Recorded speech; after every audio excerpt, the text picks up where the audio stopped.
दोस्तों, बिहार दरोगा और परिचारी की परीक्षा के लिए हो जाए तैयार। कहीं दूर मत जाइए, घर बैठे ही पढ़ाई कीजिए हमारे इस चैनल से। दोस्तों, हम इस वीडियो में बात करेंगे बिहार दरोगा और परिचारी परीक्षा के लिए लिखित परीक्षा के बारे में और शारीरिक दक्षता के बारे में। इसमें हम क्या पढ़ेंगे, कैसे पढ़ेंगे, तैयारी कैसे करें, वीडियो में यह जानेंगे। तो दोस्तों, मैं हूं राजेंद्र राज, आप देख रहे हैं चैनल द कंपटीशन। चलिए कुछ नया सीखते हैं। जय हिंद दोस्तों, यह जो बिहार दरोगा या परिचारी की परीक्षा होगी वह लिखित परीक्षा होगी और साथ ही उसमें शारीरिक दक्षता भी होगी और सारा रिजल्ट डिपेंड करता है इस मेन परीक्षा पर। तो हम आइए जानते हैं पहले लिखित परीक्षा कैसे होगी, इसमें क्या पैटर्न है, उसके क्या प्रश्न आएंगे वह जानते हैं। तो दोस्तों, लिखित परीक्षा जो पहला होगा आपका पीटी होगा। इसका पीटी में जो चयन हो जाएगा तब जाके आप मेन में पहुंचेंगे। तो पीटी में आखिर क्या पूछेगा, समान अध्ययन पूछा जाएगा। जी हाँ, इसमें समान अध्ययन है, जीके जीएस है। इसमें जो क्वेश्चंस होंगे आपके टोटल 100 और आपके जो अंक होंगे टोटल अंक इसमें आपको मिलेंगे आपको 200। जी हाँ, एक क्वेश्चन यानी एक सही उत्तर के लिए आपको मिलेंगे 2 अंक मिलेंगे और आपको इसमें समय मिलेगा। टोटल समय आपको इसमें मिलेंगे 2 घंटे। जी हाँ, इसमें समय मिलेंगे आपको 2 घंटे। इसमें निगेटिव है, ध्यान रखिए भाई, इसमें निगेटिव है। निगेटिव में घबराना नहीं है क्योंकि इसका निगेटिव जो है 0.20 है, यानी कि 5 क्वेश्चंस गलत होने पर आपके एक सही उत्तर को काट लिए जाएंगे, यानी सही नंबर को काट लिए जाएंगे। तो कोई बड़ा ये निगेटिव नहीं है, आप प्रयास कर सकते हैं। कम से कम 90 अटेम्प्ट जरूर लीजिए, कोशिश कीजिए 100 भी अटेम्प्ट लीजिए, लेकिन 90 अटेम्प्ट निश्चित रूप से लीजिए, बहुत ही बढ़िया रहेगा। दोस्तों, इसमें जो पासिंग मार्क्स है, अर्हता इसका मार्क्स जो है इसमें भी आपको रखा गया पासिंग मार्क्स। अर्हता इसके लिए रखा गया 30%। 30% का मतलब आपको है 200 का 30% हो गया आपको 60 मार्क्स। अगर आपको पीटी में आ जाते हैं तो आप पासिंग मार्क्स कहलाएंगे, पास अंक कहलाएंगे। उसके बाद मेरिट में फिर आपको आना होगा। मेरिट के लिए जितने सीट है उसका 20 गुना रिजल्ट दिया जाएगा। जी हाँ, उसका 20 गुना सीट का जितना सीट है उसका 20 गुना रिजल्ट दिया जाएगा पीटी में सिलेक्शन करके।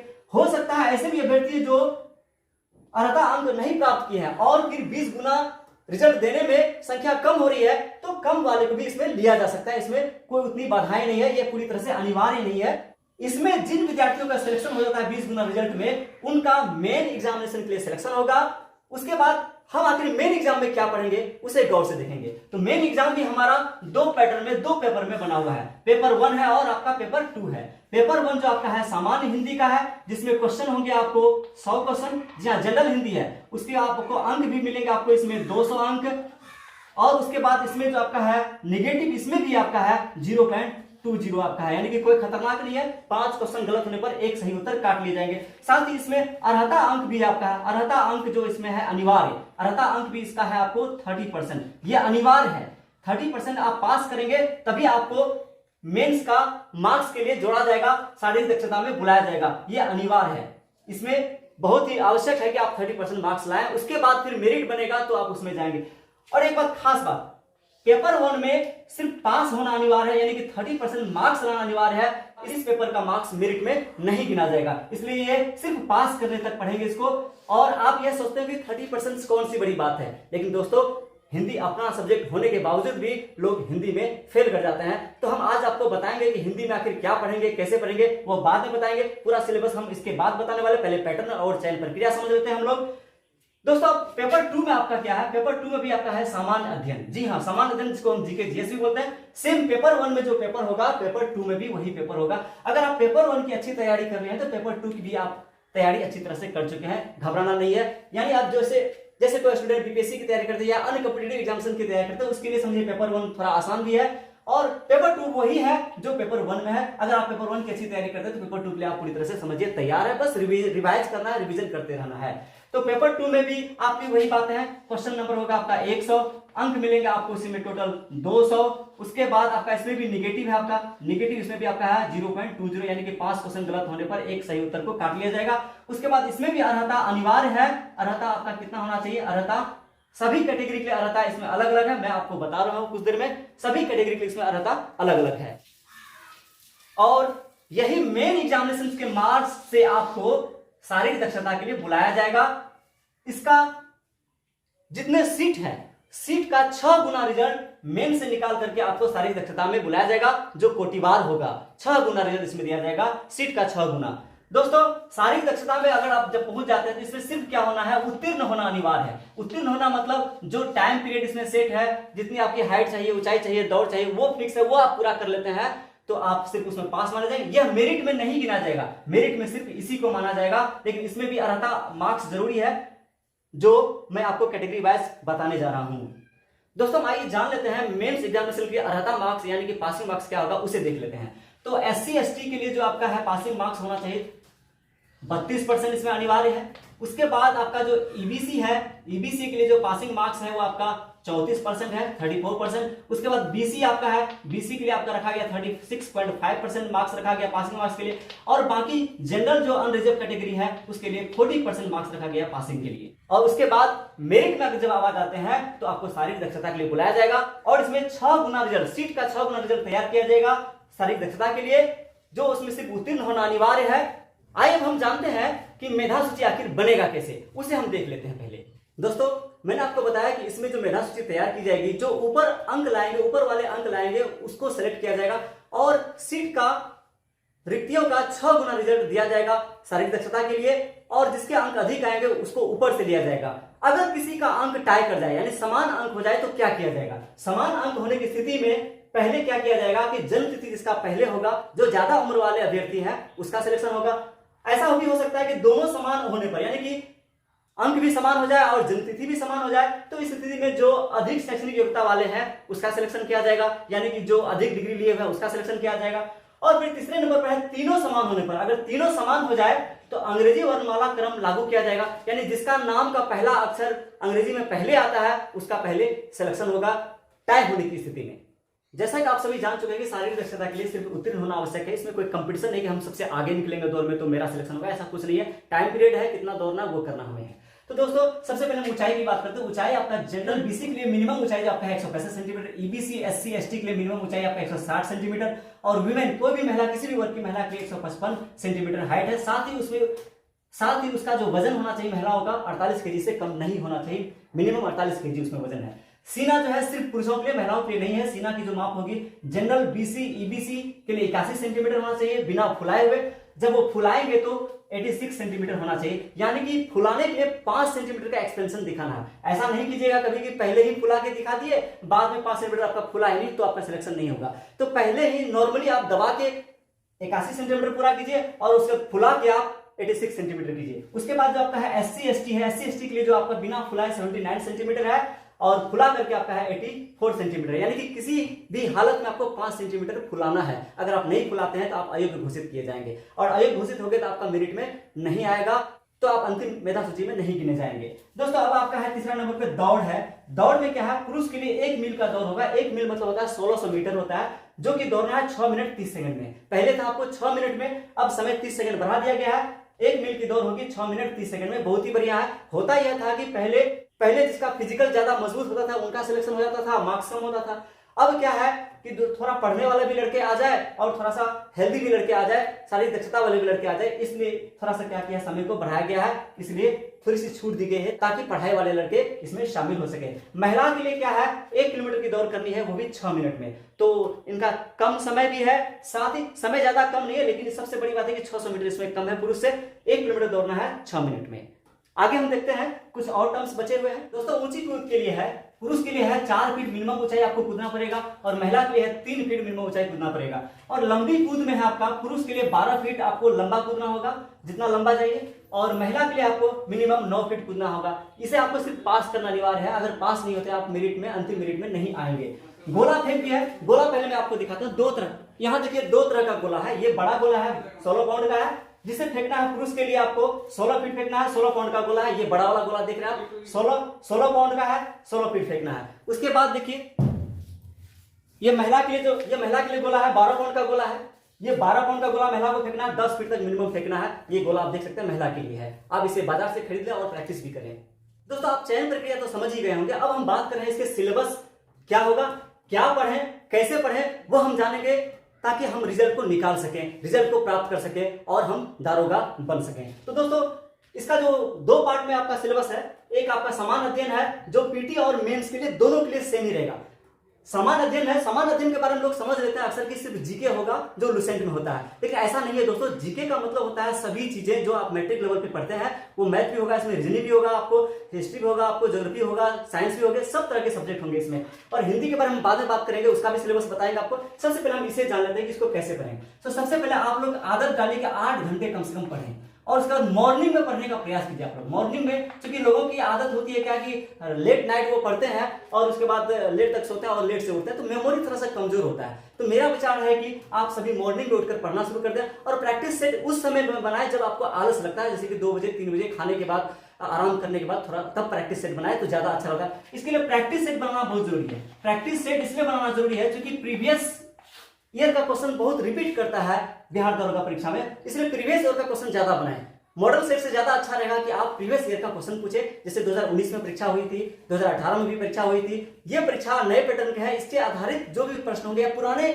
जो भी परीक्षाएं हुई है बिहार दरोगा का, उसे आप प्रैक्टिस सेट में देखें, उसे रिपीट करें, उसे आप समझे, चूंकि क्वेश्चन रिपीट होता है। तो आइए अब आप जानते हैं इसके सिलेबस क्या है और कैसे पढ़ेंगे, क्या पढ़ेंगे। दोस्तों इसका जो सिलेबस है पीटी और मेंस के लिए है। सबसे पहले हम इसमें ध्यान रखें, सब्जेक्ट हम बांटे हैं 3-4 पैटर्न में। सबसे पहले इसमें है साइंस। आपका साइंस में क्या पढ़ेंगे, तो साइंस में आपको सवाल जो पूछा जाएगा, आपको फिजिक्स से पूछा जाएगा, केमिस्ट्री से पूछा जाएगा, उसके बाद बायोलॉजी से पूछा जाएगा, उसके बाद आपका ईवीएस से भी पूछा जाएगा, एनवायरमेंटल स्टडीज से भी सवाल पूछे जाएंगे।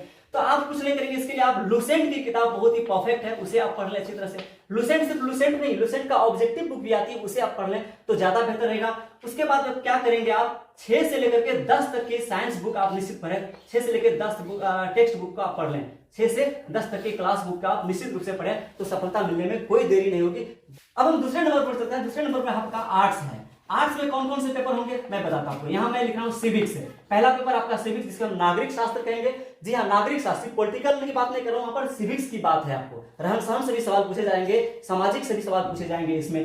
दूसरा आपका है हिस्ट्री। हिस्ट्री में आपका कैसा होगा, आपका इंडियन हिस्ट्री होगा।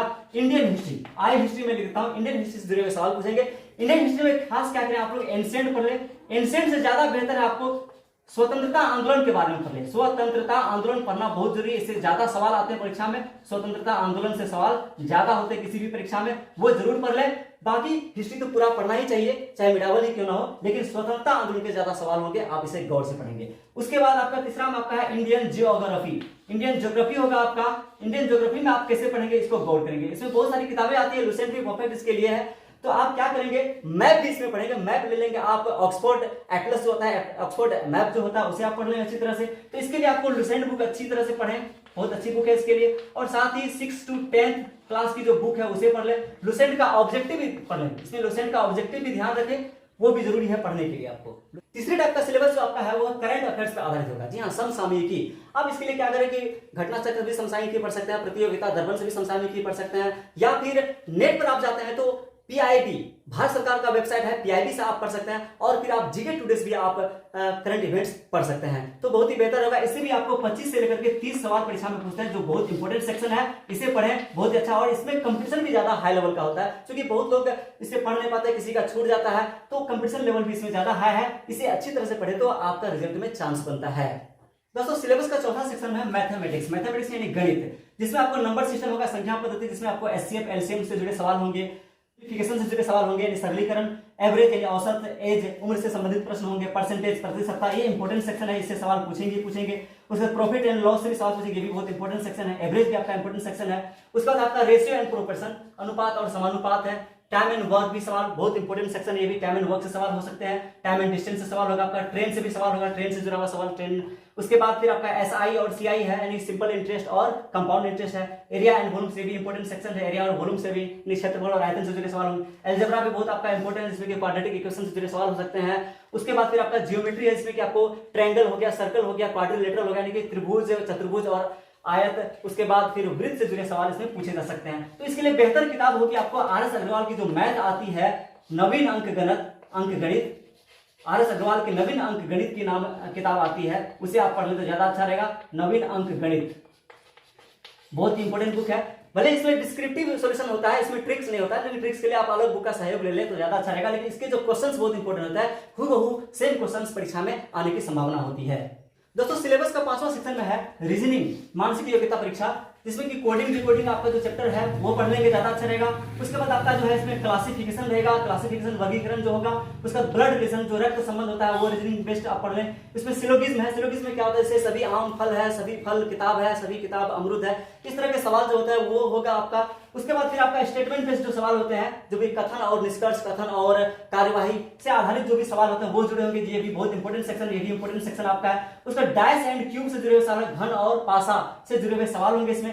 एनालिटिकल फिगर, फिगर को गिनती करना साथ में। उसके बाद सीरीज, जो श्रेणी होगा, सीरीज से जुड़े सवाल होंगे। कैलेंडर से जुड़े सवाल, ये दोनों मैथ में भी हो सकता है, लेकिन ये दोनों जुड़े हुए सवाल रीजनिंग से भी हो सकते हैं। तो इसके लिए किताब आखिर क्या पढ़ेंगे, तो आपको बता रहा हूं, आर एस अग्रवाल की भी रीजनिंग आती है, वो पढ़ सकते हैं आप, या फिर दीपक कुमार की परफेक्ट रीजनिंग आती है। दीपक कुमार की आती है किताब एक परफेक्ट रीजनिंग, परफेक्ट रीजनिंग करके आती है किताब, वो पढ़ ले, बहुत ही बेहतर है। एक छोटी सी किताब है, सारे चैप्टर समाहित हैं, वो पढ़ ले तो बहुत ही बेहतर है इसके लिए। और मैं एक बात और बता दूं कि पीटी एग्जाम में मैथ और रीजनिंग से ज्यादा सवाल नहीं होते, कम ही सवाल होंगे, लेकिन होंगे जरूर, और मेन एग्जामिनेशन में इसके सवाल बढ़ जाएंगे। तो बहुत ही इंपॉर्टेंट सेक्शन है, इसे पढ़ना जरूरी है और आसान भी है कुछ विद्यार्थियों के लिए, बहुत ही जरूरी है। दोस्तों छठा सेक्शन की बात मैं करता हूं। छठा सेक्शन में ऐसे कुछ नहीं है, लेकिन मैं बात करना चाहूंगा छठा सेक्शन में प्रैक्टिस सेट जरूर बनाइए आप लोग। प्रैक्टिस सेट और उसका सॉल्यूशन कीजिए, उसका एनालिटिक्स कीजिए, एनालिसिस कीजिए, जिसमें आप प्रीवियस ईयर के क्वेश्चन पढ़िए। प्रीवियस ईयर के जो क्वेश्चन ज्यादा अच्छा रहेगा, प्रीवियस ईयर के जो क्वेश्चन होंगे वो ज्यादा बेहतर होगा। और मॉडल सेट भी बना सकते हैं, लेकिन ऐसा मॉडल सेट कभी नहीं बनाए जो कि एग्जाम में उसके क्वेश्चन आए हैं, इंपॉर्टेंट नहीं है, लेकिन आप बनाया जा रहा है, हार्ड भी काफी है, ऐसा कोई जरूरी है। आपको विद्वान नहीं बनाया, बस आपको सोल्यूशन करना है, ताकि ऐसे क्वेश्चन बना ले एग्जाम में आपको सॉल्व हो जाए और अधिक से अधिक नंबर उठा पाए आप। दोस्तों हमारे इस चैनल को आप सब्सक्राइब कीजिए, साथ ही इस वीडियो को शेयर कीजिए, और हमारे चैनल से जुड़ने के लिए सब्सक्राइब जरूर कीजिए। और हम आगे भविष्य में बहुत सारी वीडियो इस पर आधारित बनाने वाले हैं, जो कि इसकी तैयारी पर डिपेंड करेगा।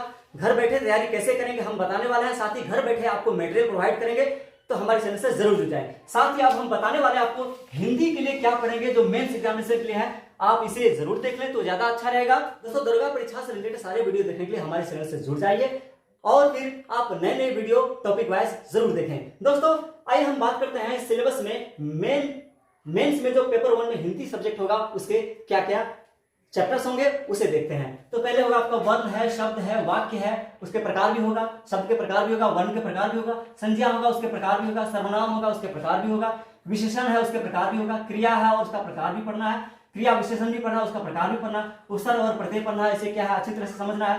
काल यानी टेंस, इसे अच्छी तरह से गौर से समझना है। तीनों टेंस के स्वरूप को पहचानने के लिए सीखना है, जो परीक्षा में पूछे जा सकते हैं कि ये कौन से काल का वाक्य है। साथ ही कारक को पढ़ना बहुत जरूरी है, कारक के सभी चिन्ह को समझना बहुत जरूरी है।